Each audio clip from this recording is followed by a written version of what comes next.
We got a great video today. We got an absolutely great video today. We taking it back to the old school hoops. Shout out to the Nonstop channel. We got how good were the Showtime Lakers actually. You know what I'm saying? I know there's a running joke going on right now about the Snowtime Lakers. Hey man, I get it. It's a team full of white boys. But don't be discouraged, bro. Don't be discouraged if you a Lakers fan. You know what I'm saying? Like, Luka is still that badass dude. Austin Reeves is a badass dude. Now their center, I see they just got rid of dominating. I feel like y'all gonna need another center, but the Lakers still could be tough. The one thing about Luka is anytime he has a team that's really looked at like they're not that good, they end up being good. So I'm not gonna dismiss the Lakers, the new Snowtime Lakers. That's what we calling them all season, the Snowtime Lakers. It is what it is. I didn't pick the team. Ask Rob Pelinka. You feel me? But we're gonna check out how good the Showtime Lakers were. Y'all know I used to do a lot of videos last summer, because it was the offseason last summer, about the Showtime Lakers, Magic Johnson, Larry Bird, the whole feud. But I think this video will be a good little video because I need to learn a little bit more about the NBA, especially the history of it. You know what I'm saying? And the Lakers is a great way to start. You feel me? So we're going to check this out. If you're new, make sure you like, comment, subscribe, turn on post notifications to be notified whenever I post a new video. I have some knowledge about the Showtime Lakers and also just the Lakers in general. Obviously, you got Jerry West. I'm pretty sure that's where we're going to start at because I can see right here we got the birth of Showtime. So, you know, Jerry West is probably going to be the first thing we talk about. But anyways, man, let's check it out. See what's Before 1979, the Lakers were the biggest losers in the NBA. After moving from Minneapolis to Los Angeles in 1960, the Lakers appeared in 9 NBA Finals, but lost 8 of them, mostly to Bill Russell and the Celtics. But in 1975, the Lakers added the best player. See, y'all gonna call me a casual all you want. I don't give a fuck. You feel me? I know what I mean to the NBA. I know what the NBA means to me. But I never knew that, like, Bill Russell, like, obviously you got the whole, like, you got the Celtics and Lakers rivalry in general, and then they have the 2 most championships in NBA history. But I didn't know that they lost most of their championships at first to Bill Russell. That's tough. In the world, Kareem Abdul-Jabbar. However, despite Kareem winning 2 MVPs during his first 4 seasons in LA, the Lakers only won 2 playoff series. To make things even worse, the team was losing money, filling only 60% of their stadium's capacity. But to turn things around, all they needed was a bit of magic. With the first overall pick in the '79 draft, the Lakers selected Earvin Magic Johnson. And together with their new owner, Jerry Buss, the Lakers immediately transformed into a winning franchise. Between 1980 and 1991, the Lakers made the NBA Finals 9 times, winning 5 championships and leading the league in offensive ratings 7 times. The Lakers were called Showtime. Bro, and I ain't gonna lie. Shout out to Magic, shout out to the Lakers and everything, even though it's like the Lakers. You know what I'm saying? Bro, I'm not gonna lie. Like, let's be real. They straight cheated by getting Magic Johnson. How did they get Magic Johnson, bro? Like, we all know this shit was flawed. Same with Larry Bird. How did the Boston Celtics get Larry Bird? Come on, man. And we already, like I said, we already did kind of some homework on this. We know that the NBA was in a bad place, and the NBA need, like, literally Larry Bird and Magic Johnson saved the NBA. Literally. So we know this. But, like, bro, come on, man. And Showtime was the most attractive basketball spectacle. I wonder where Magic's career is at if he never goes to the Lakers. I always said, you guys want you to entertain the entertainers. And that was our role. With a fast-paced offense, no-look passes, and celebrities sitting courtside, Showtime transformed how the NBA games were consumed, how the game was played, and most importantly, it saved the NBA. We won championships, we lost championships. We have a history together that you can't replace. This is the story of the Showtime Lakers, the most successful era in franchise history. The most expensive divorce of all time is that of Bill Gates, who gave up $76 billion to divorce Melinda Gates. But back in 1979, the world record for the most expensive divorce belonged to Jack Kent Cooke, who owned the Lakers. To rebuild his capital, Cooke decided to sell the Lakers to Dr. Jerry Buss, a successful real estate mogul. Buss acquired the Lakers from Cooke in a complex $67 million deal that involved cash and land swaps and also included the sale of the Forum Arena, the Los Angeles Kings, and other assets, making it the largest deal in sports history at the time. Dr. Buss, let me ask you first of all, why would you want to buy the Forum? The Forum is a magnificent piece of real estate. So it's a combination of Forum's still standing too. And fun.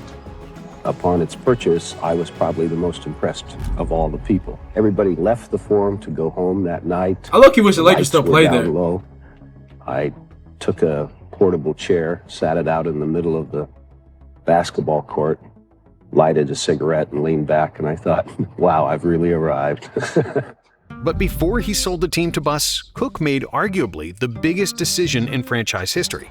Due to the 1976 trade with the New Orleans Jazz, the Lakers were in contention for the #1 pick in the '79 draft. And thanks to a lucky coin flip, they won the first pick over the Bulls. And yet, they almost made one of the biggest mistakes of all time. Jerry West, arguably the best general manager ever, wanted to draft Sidney Moncrief, a future two-time Defensive Player of the Year. But Cook disagreed and wisely decided to use the #1 pick on Magic Johnson. Cook knew what he was doing.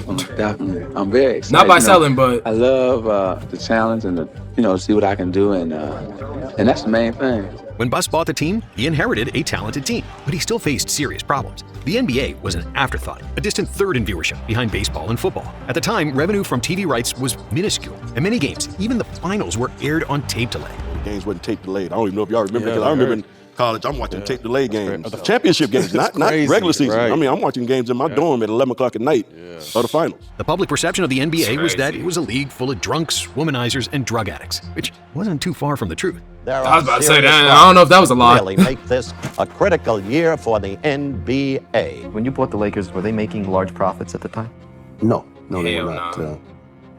I think at that time, the combined statement of the Lakers and the Kings broke even, if anything, maybe showed a small loss. However, Buss was the first NBA owner who understood that basketball wasn't just a sport, but it was also entertainment. And soon he made the whole world realize it too. His first order of business was to make the Lakers flashy on the court, and he wanted them to play fast. He hired coach Jack McKinney because McKinney wanted his teams to run. And with Magic Johnson as the new point guard, the Lakers instantly transformed into a dangerous transition team. That was a great pick though, because Magic liked to run.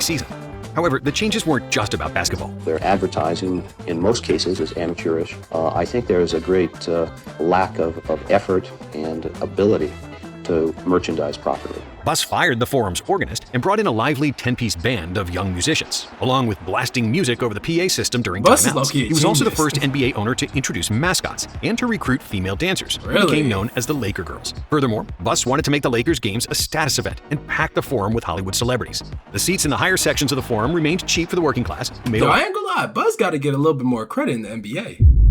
Because without Buss, we don't know where this shit would be today. Let's just be real. Like, I'm gonna be real. I ain't gonna lie. I watched a little bit of Winning Time, but I never finished that show. Every time I watched it, it was to go to sleep. So I'm gonna be real. Obviously, I could have got a little bit more insight. I would have known all this shit before. You know what I'm saying? But I never knew this. That's crazy, bro. He knew what he was doing. A noise, but Dr. Buss expanded the skybox from 13 seats to 63, where all of Hollywood hung out after games. And there was even an arena nightclub for an afterparty, always filled with beautiful women. The courtside seats became the most expensive row of seats in the NBA, often frequented by movie stars, headlined by Jack Nicholson, who became known as the Lakers' #1 fan. Why are you the #1 fan for the Lakers? Why am I the number? What makes you the #1? Because I live in LA and I got a lot of free time. Pretty soon, everyone wanted to be seen at NBA games, and the Lakers started turning a profit for the first time in years. However, all that dancing and singing and Hollywood stars wouldn't mean anything if the product on the floor was bad, and Buss knew that. You like excitement, you've got an exciting atmosphere for basketball here, and your Lakers are certainly an exciting team. Well, I think first and foremost, all of these things have to be entertainment, Eddie, and I'm very pleased because obviously we're a packed house, and the fact that we're on television pleases me no end.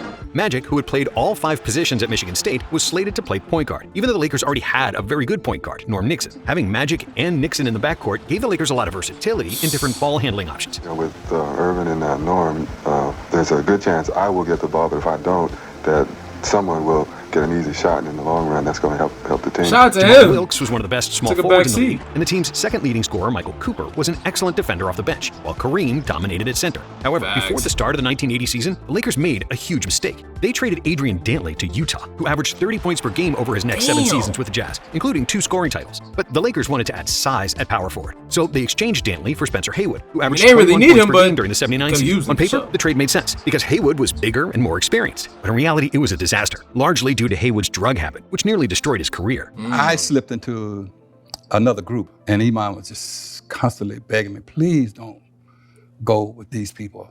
And I was like, man, I'm with Pryor. What the fuck? He's making me laugh. Yeah. I slipped, man. I slipped badly. When the season started, it took some adjustment for the Lakers to adapt to Coach McKinney's fast-paced offense. But as the games went on and Magic got more familiar with the system, things began to change. Wins began piling up. And after the first month, the Lakers had a 9-3 record. But then disaster struck.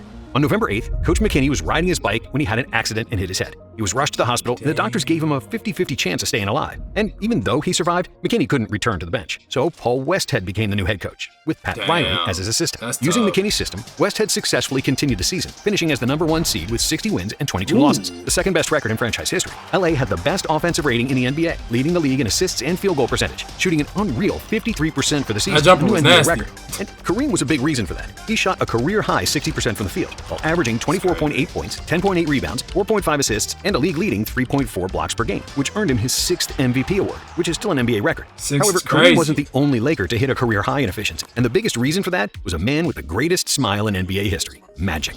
Johnson's incredible court vision, combined with his impeccable ball handling. My video just got blocked. Hold on, y'all. All right, y'all, my bad. We back. My videos be getting blocked for no reason. And height of 6'9" allowed him to see and execute passes that no one else could. Magic was capable of throwing full-court passes with pinpoint accuracy, grabbing the rebound himself, He was good for that for fast break for sure. a ton of easy baskets. No-look passes, one-handed passes, behind-the-back passes. Magic did it all and found everyone. But what was maybe even more crucial for the Lakers than his passing was that Magic was a leader.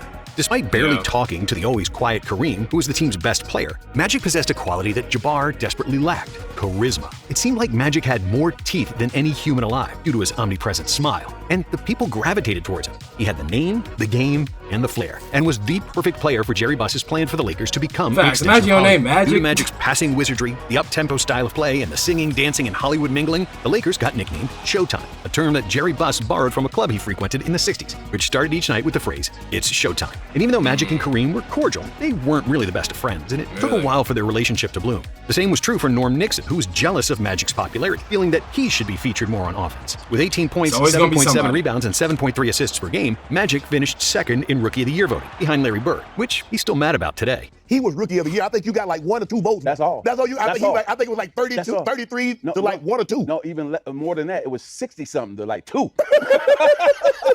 I hate to say that, too. I got to say that on TV. Who had a better record? Who had better stats? I need But to when know the playoffs that. started, all of that became trivial, as the Lakers had high hopes of winning their first title since 1972. Thanks to the best regular season record, the Lakers had a first-round bye. And in the conference semifinals, their high-octane offense proved too much for the Suns, with the Lakers averaging 117 points and winning the series in 5 games. In the conference finals, LA also took 5 games to get past Seattle, advancing to the finals for the first time since 1973. In the This finals, rookie the Sixers season. awaited, who defeated Larry Bird and the Celtics thanks to a talented team led by Julius Erving, Mo Cheeks, and Darryl Dawkins, with 7 of the players from the 2 starting 5s in the finals eventually entering the Hall of Fame. I'm looking for us to win. I have a lot of confidence that we can beat the 76ers, but all of that will not mean anything if we don't go out and put it into real terms on the court. The Lakers won Game 1 thanks to a monster game from Kareem, who posted 33 points, 14 rebounds, 6 blocks, and 5 assists. In Game 2, Kareem scored 38, but it wasn't enough, as the Sixers had 3 players with over 20 points and even the series. To make matters worse for the Lakers, they lost Spencer Haywood, who got removed from the team after falling asleep during practice. And so one day I was on my way to practice. I had a real crazy night. We were in the playoffs for the finals. I got to have one more shot. I got to have one more hit. So then I run to practice, and I decided, well, I think I can run it out of me before this practice started. I ran around the track, just running in all of us. So then I get to the practice, and I'm so freaking tired and so up that I fall asleep. Here's Jamal, get up, get up, get up, get up. I'm like, well, where am I? And because Coach Westhead knew it was because of his drug habit, he would never played another game for the Lakers. So that's when the team decided, well, it's best that you stay home for a while. That's But we tough. only got 2 more games, 3 more games. But it could have been much worse, because during his drug-infused craziness, Haywood plotted to kill Westhead, even getting in contact with a contract killer to plan an execution. But thankfully, Haywood calmed down, and Westhead could coach the rest of the finals. In Game 3, Dr. J made the first 3-pointer in NBA Finals history. And amazingly, it was the only 3 of the entire finals, as both teams only attempted 20 shots behind the arc, which was added at the start of the season. The Lakers then won Game 3, but the Sixers once again came back in Game 4, which will forever be remembered by Dr. J's iconic baseline. Yeah. However, in Game 5, horrible luck struck the Lakers when Jabbar twisted his ankle and had to leave the floor. Miraculously, he returned in the 4th quarter despite a visible limp and still scored 14 points in the final period. That's the Lakers crazy, take a bro. 3-2 series lead. But Jabbar was ruled out for Game 6, and the Lakers felt doomed, with the whole team convinced they Magic couldn't carry. win without their best player. But Magic, being the leader that he is, realized that he needed to galvanize the troops. And on the flight to Philadelphia, he boarded the plane first and took Kareem's seat in the first row. He asked everybody, he goes, what's wrong with y'all? And everybody's like, he said, have no fear. Mother, Irvin Magic Johnson is here. Now, before the game, Johnson told Coach Westhead that he would also take Kareem's starting spot at the center position, which seemed insane. A rookie point guard playing center made zero sense. But when Game 6 started, Westhead looked like a genius, and the whole world realized why Irvin's nickname was Magic. He rebounded the ball like an all-star big man, dribbled the ball the entire length of the court, posted up, made skyhooks, and overall played like the best player in the world. Yeah, that's the insane. Sixers were stunned, Magic but they couldn't crumble, and it was anybody's game with 5 minutes to go. But then, Magic completely controlled the game and scored 9 straight points, finishing with 42 total points, 15 rebounds, 7 assists, 3 steals, and a block, leading the Lakers to a 123-107 victory and the championship. Johnson was named the Finals MVP, and the Showtime era started. But I'm gonna be real. He stole that MVP from Kareem. I'm just gonna tell the truth, bro. I'm gonna tell the truth. I want to know. Wait, didn't Nonstop just say that Magic averaged 18, and that's why his homie was? Maybe I'm wrong on that. Either way, in all the other games up until Kareem got injured, bro, Kareem was doing that on a regular. He was doing that on a regular. He was scoring 35, 38. You know what I'm saying? Now, sure, Magic. It's not me being a hater. I'm just telling the truth. You know what I'm saying? Because obviously I don't care. But sure, Magic carried them in that last game and won them the chip. But he should not get the Finals MVP.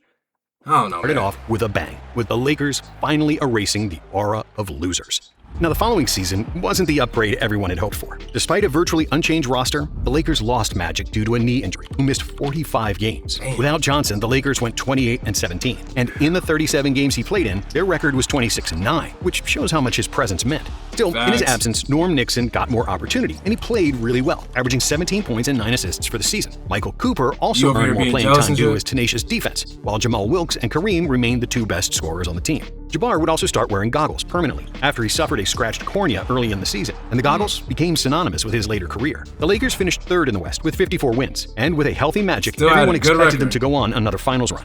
But in the first round of the playoffs, the Houston Rockets, led by league MVP Moses Malone, had other plans. Moses averaged 31 points and 17 rebounds for the series, and the Rockets advanced, leaving the Lakers with a bitter taste in their mouths. Magic had a poor series, averaging 17 points and 13 rebounds on 38% shooting and 65% on free throws. Johnson was often forcing the issue, trying to be the hero, and not giving up the ball frequently enough. This didn't sit well with Kareem, who believed that he should have gotten more touches, and that the fame had gotten into Magic's head. As early as training camp, Magic was flexing his muscles as team leader over Kareem. Magic was trying to exert his influence and control the tempo of the game to his liking. He had gotten too much too soon. Coach Westhead.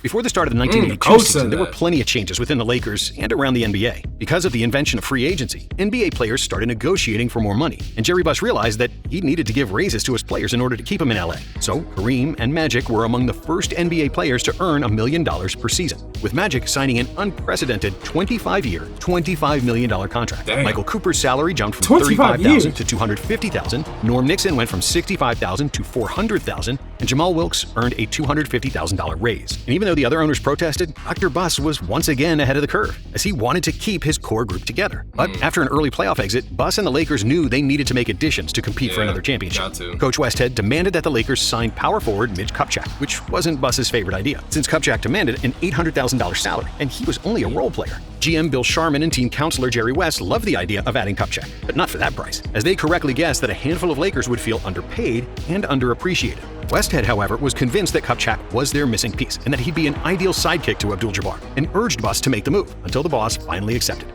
With Kupchak and another young power forward, so they gave him that $800,000, and the veteran center Bob McAdoo, the Lakers added size, which they had been lacking ever since the departure of Spencer Haywood. But apart from players, Coach Westhead also added another assistant coach, which infuriated the existing assistant Pat Riley. And to add to all the drama, Norm Nixon and Magic also didn't see eye to eye. But at the start of training camp, Buss called them both into his office, after which they sorted their differences. And the common ground on which both guards agreed on was the hate for Coach Westhead. Both point guards were capable of playing fast, making decisions on the fly, and they felt that Westhead's offense was stifling them. Magic really came to hate Paul. He was usually all smiles, high-fiving people when boarding the team bus. Now, he'd get on the bus, walk straight to his seat, and just sit there. He wouldn't even look at Westhead. In practice, usually Magic would be on top of the key asking for the ball, and he'd be bobbing back and forth all energy. Now, he would just stand straight and still. Michael Cooper. 6 games into the 82 season, Magic said he wished to be traded because he was unhappy playing for Westhead. Everybody wants to know the same coach you got a chip with? As you did last night. Well, really, I don't have no comment right now until after I meet with Dr. Buss. Then, you can have all the questions you want, okay?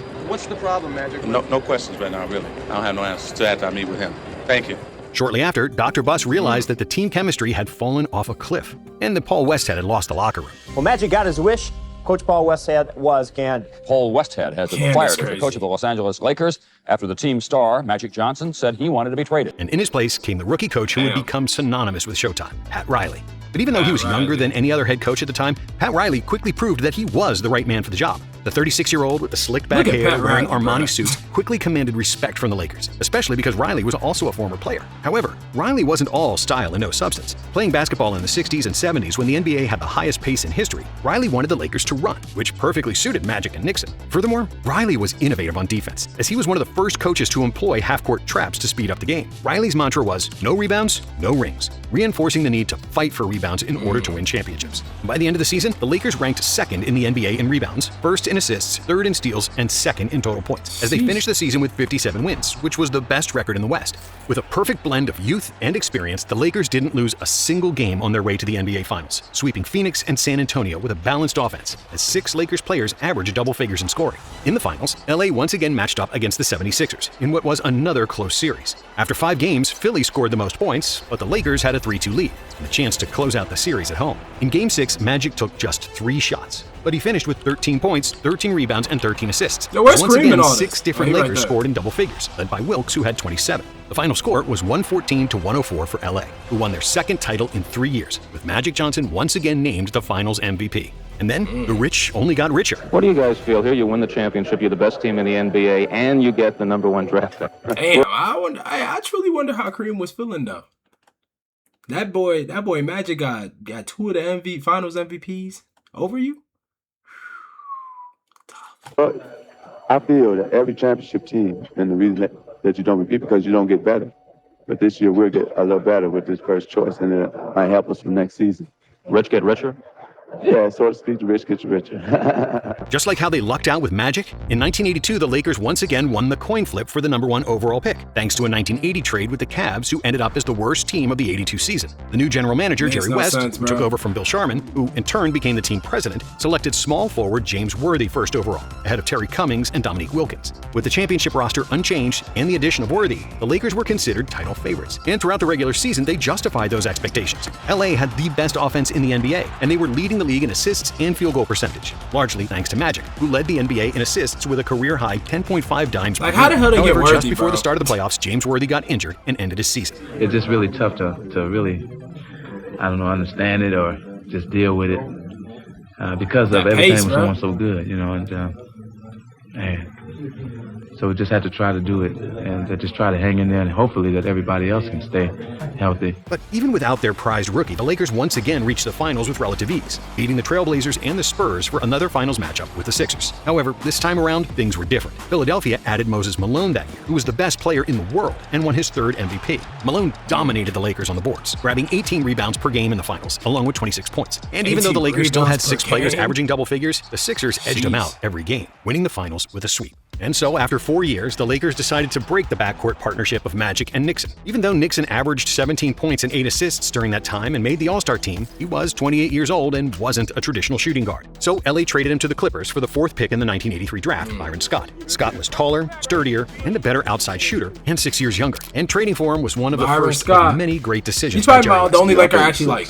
6 Hall of Famers. I played with 6 on one team. Yeah, on one team. You know, that's not counting the coach, and that's not counting Jerry West. That's 6. That's not counting Bill Sharp. You know what I'm saying? I played with Kareem, Magic, James, Coop, Silk, Bob McAdoo. And even though he turned 37 years old toward the end of the season, Kareem was still doing Kareem things, leading the Lakers in scoring with 21.5 points per game. Damn, at And then on April 5th, 37? Back 1984, then? against Utah, Jabbar That's broke impressive. Wilt Chamberlain's record for most career points, a record he would hold until LeBron broke it in 2023. Magic was also thriving under Pat Riley, averaging a career-high 13.1 assists, along with 7.3 rebounds and 17.6 points on 56% shooting, another career high. Wilkes was still highly productive, averaging 17, and Worthy was coming into his own with 14.5 points per game, while McAdoo and Michael Cooper thrived in their roles off the bench. The NBA playoffs Bro, they were just had a expanded from good-ass 6 team, teams per bro. conference to 8, and as a result, the first-round bye system was eliminated, while the first round switched from best-of-3 to best-of-5 series. So even though the Lakers had the best record in the West for the 4th time in 5 years, they had to play in the first round, where they swept the Kings. In the second round, the Mavs fell in 5 games, while the Suns lasted for 6, with the Lakers making the finals for the 3rd consecutive year. But in the finals, awaited the opponent that would mark the Showtime era and the career of Magic Johnson. It was Larry Bird and the Boston Celtics, who finished with the best record in the NBA. Bird also won the MVP that season, and despite Johnson having 2 titles compared to Bird's 1 before the '84 finals, many considered Larry to be the better player, mostly because he was a superior scorer. In the playoffs, Bird was playing the best basketball of his career, Bird was shooting that over 50% man, in bro. every playoff series, seamlessly dropping 30-point games and double-digit assists. Bird over the finals Magic. was I the don't care what hardest nobody series says. for both the Celtics and the Lakers, and it took 7 games to decide a winner. But in that final game of the season, players on both teams struggled with their shot, including Larry and Magic. However, the Celtics were more poised down the stretch, winning 111-102 to secure another championship parade in Boston. With 27 points, 14 rebounds, 4 assists, and 2 steals per game, Bird was named the Finals MVP. But Magic didn't disappoint either, with 18 points, 8 rebounds, and nearly 14 it was a assists per bloodbath, game. for sure. But for the first time ever, Bird defeated him when it mattered the most, and the Celtics increased their winning streak in the finals against the Lakers to 8. I think up until that point, Magic had been beating Bird and everything. Everything. You know, obviously the college championship game and everything. With the talent they had, the Lakers wouldn't be losers for long. Even though the team stayed virtually unchanged, the progress of Worthy and Byron Scott gave the Lakers 4 dangerous offensive threats, with 4 of their stars averaging between 16 and 22 points per game. Showtime was in full effect. And during the next season, the Lakers had the best offense in the league, shooting an incredible 45.5% from the field as a team, which is a record that still stands to this day. They won a league-best 62 games, with Magic finishing second in MVP voting behind Bird. But in the playoffs, the Lakers were clicking on all cylinders, losing just 2 games on their way to another finals clash against Boston. But in Game 1, it was a slaughter. The Lakers lost 148-114 in a game that will forever be remembered as the Memorial Day Massacre. LA got humiliated, and it seemed like they couldn't win another title with Jabbar, who was 38 at the time and played poorly in Game 1. The media went crazy. We're over the hill. We're done. What a horrible performance. Kareem Abdul-Jabbar is too old.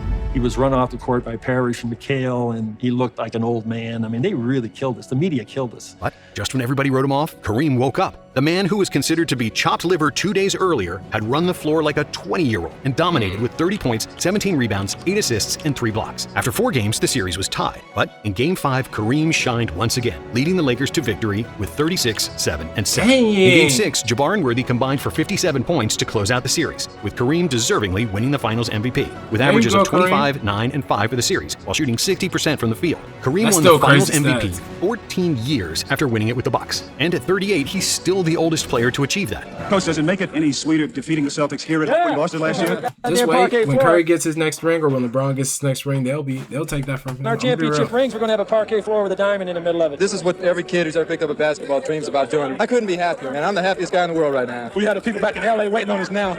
We know they're partying for us. Just wait. Now the title is back.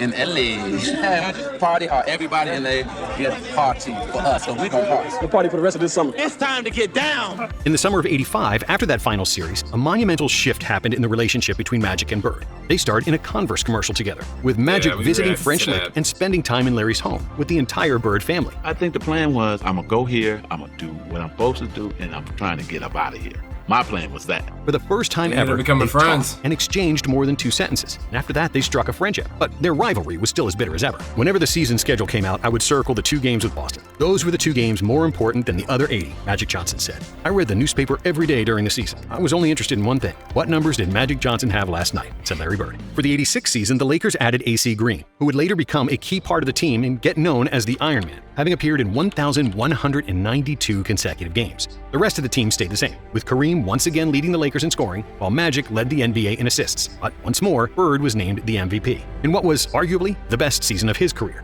And just when the world geared up for another rematch between the Celtics and the Lakers, the Houston Rockets got in the way. In the Western Conference Finals, led by Twin Towers Hakeem Olajuwon and Ralph Sampson, the Rockets stunned the Lakers, advancing to the finals after 5 games, despite the Lakers' big 3 combining for 70 points per game. But what happened the following season was furious revenge, and the best year of the Showtime Lakers. Kareem finally took a backseat to Magic and Worthy in scoring, averaging a career-low 17.5 points per game. However, Johnson averaged... What did he average the year before that? Or the year that they last won the championship with the Celtics, where everybody was saying he was, because at this point, how old was Kareem? He was 40?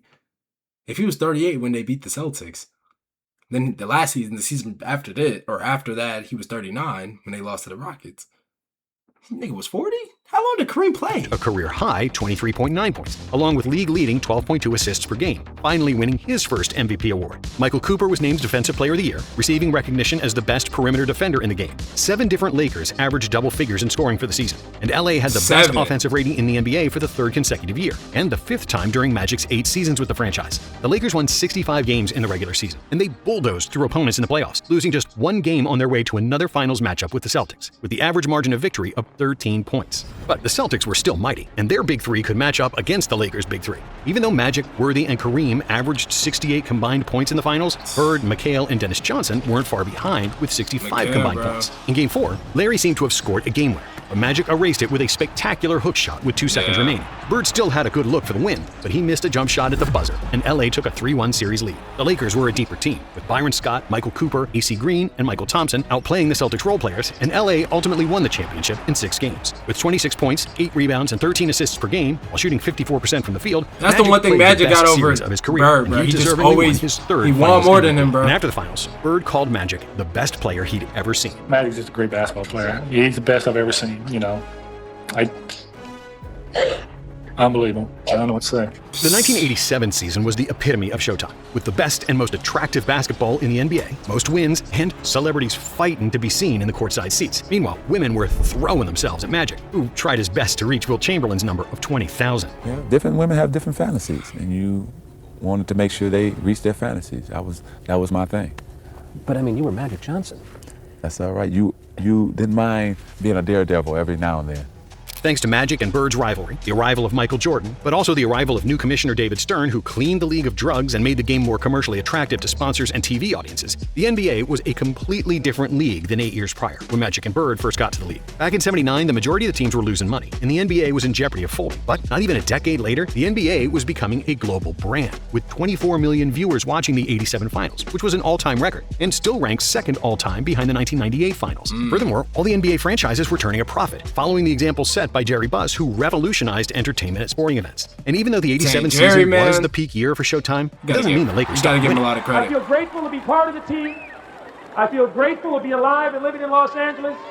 And I'm guaranteeing everybody here, next year we're going to win it again.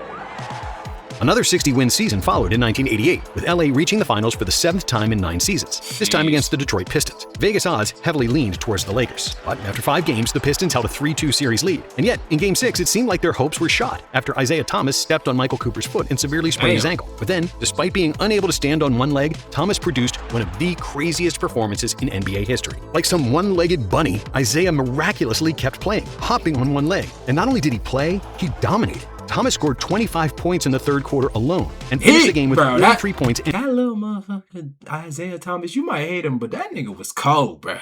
He was cold. 8 assists. He kept the Pistons afloat the entire game. And with half a minute to go, Detroit was up by 1. The Lakers decided to go with the safest bet and gave the last shot to Kareem to try to win the game with his trademark skyhook. But as Kareem was attempting the shot, the refs called a phantom foul on Bill Laimbeer, who barely touched Abdul-Jabbar. Of course, Kareem made both free throws, and the Lakers had the lead. After Dumars missed a layup on the other end, Los Angeles survived and forced Game 7. In the deciding Game 7, the Pistons once again had a chance to win, but Rodman stupidly ruined a fast break in the final minute that would cut the Lakers' lead to 1, and the Lakers survived, winning their 5th title in the Showtime era. Due to his clutch shooting, James Worthy was named Finals MVP, earning him the nickname Big Game James.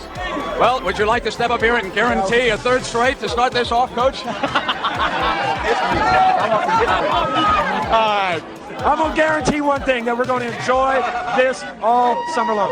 In 1989, the Lakers' success continued as they posted the best record and offensive rating in the league once more. Magic won his 2nd MVP, and LA swept all 3 series in the West to reach the finals rematch against Detroit. However, this time, Lady Luck wasn't on their side. With Kareem playing at the age of 42 and injuries to Magic and Byron Scott, the Lakers had no chance against the fired-up Pistons, who swept the series and won their first NBA championship. After the series, Kareem retired from the NBA as the all-time leading scorer, all-time leader in blocks, wins, and MVPs, among many other records. But despite losing Kareem, the Lakers improved in 1990. Their draft pick, a Serbian center named Vlade Divac, wasn't Jabbar, but he was skilled and nimble, and with the core of the team still in their prime, the Lakers won 63 games, posted the best record, and had the best offensive rating in the NBA once again. Magic averaged 22.3 points, 6.6 rebounds, 11.5 assists, and 1.7 steals per game, which earned him his 3rd MVP award over Charles Barkley, in a controversial vote due to the fact that Sir Charles won more first-place votes. Pat Riley won his first Coach of the Year award, but this would turn out to be his final season on the Lakers bench. Once a dynasty expires, like we did. It was just how long was it going to take for Jerry to build another dynasty. After playing in the finals in all but 2 seasons during the 80s, the Lakers were finally defeated early in the playoffs, losing in the second round to the Suns in 5 games, despite Magic averaging 30 and 12 in the series. For the 91 season, Riley stepped down and was replaced by Mike Dunleavy, but the Lakers hardly missed a beat. With the addition of power forward Sam Perkins... Hey, shout out to Mike Dunleavy, but your son ain't doing shit for us. He ain't doing nothing for us. Just wanted to say that. And the improvement from Divac, Showtime carried on, with LA winning 58 games and finishing 3rd in the West. In the playoffs, the Lakers easily got past the Rockets and the Warriors, and in the conference finals, they defeated the Blazers in 6 games. It seemed like Magic and the Lakers were inevitable and indestructible, especially after they won Game 1 of the finals against the Chicago Bulls and the best player on the planet, Michael Jordan. However, for the rest of the series, Bulls coach Phil Jackson switched Scottie Pippen on Magic, who followed him like a shadow on every trip down the court. Yeah. Jordan was at his absolute peak, and the Bulls were simply a better team, winning 4 consecutive games to claim their first NBA title. And the Chicago Bulls have won. That's what Magic knew. MJ year. Those 1991 finals marked the end of Showtime, mainly because of Magic Johnson's sudden retirement before the start of the 92 season due to HIV. It's tough to walk away from something you love. It's tough. It's still tough while I'm sitting here talking to you now. In the 12 seasons after drafting Magic, the Lakers made the finals a whopping 9 times, winning 5 championships. They also had the best record in the conference 10 times and finished 3rd twice, never winning fewer than 54 games. Magic still holds the record for the highest winning percentage for an entire career, as the Lakers won 74% of their games with Johnson in the lineup. The Showtime Lakers weren't the most successful dynasty ever, as that title still belongs to the 1960s Celtics. But they were the most fun, at the time when the NBA desperately needed it. the second most, Magic brought the show to the Showtime Lakers, and his no-look passes, fast-paced offense, and always smiling face redefined what an NBA superstar was and how it should be going forward. Magic Johnson, together with Bird, Jordan, and David Stern, saved the NBA, and the principles of Jerry Buss's Showtime are still present in the NBA arenas today. The attendance at NBA games rose 42% from 79 to 89, and because of the Lakers' success and impact on the NBA and sports culture, Showtime is arguably the best dynasty of all time. Thank you for watching. Damn, man. Hey, we're going to check out this for surely. We're going to have to check out Shaq, bro. But I ain't gonna lie. At the end of the day, the one thing I'm taking away from this video is the fact that Jerry Buss needs all the credit in the world. Like, without him, bro, I'm telling you, the Lakers, bro, not even just the Lakers, the NBA would not be what it is today. I'm gonna just be real with you, man. This is a great video. Great off-season video. More videos like this to come. Like I said, I will be reacting to this Shaq video. I need to learn a little bit more about Shaq. I'm gonna be real. Let me know your thoughts in the comments down below.